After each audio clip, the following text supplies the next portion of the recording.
জামালপুর ইউনিয়নবাসী, আসসালামু আলাইকুম ও আদাব। অত্যন্ত আনন্দের সহিত জানানো যাচ্ছে যে আগামী 20 মে 2026 রোজ বুধবার, আগামী 20 মে 2026 রোজ বুধবার সকাল 9:00 সময় শিবগঞ্জ বিমানবন্দর পুনরায় চালুকরণের উদ্দেশ্যে গণপ্রজাতন্ত্রী বাংলাদেশ সরকারের মাননীয় স্থানীয় সরকার, পল্লী উন্নয়ন ও সমবায় মন্ত্রী, বিএনপির সম্মানিত মহাসচিব জনাব মির্জা ফখরুল ইসলাম আলমগীর এবং মাননীয় বেসামরিক বিমান ও পর্যটন মন্ত্রী ও বেসামরিক বিমান ও পর্যটন প্রতিমন্ত্রীর শুভাগমন উপলক্ষে বিশাল গণসংবর্ধনার আয়োজন করা হয়েছে।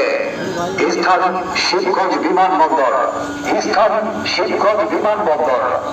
উক্ত গণসংবর্ধনায় দলমত নির্বিশেষে জামালপুর ইউনিয়নের সর্বস্তরের জনগণকে উপস্থিত হওয়ার জন্য বিশেষভাবে আহ্বান করা গেল।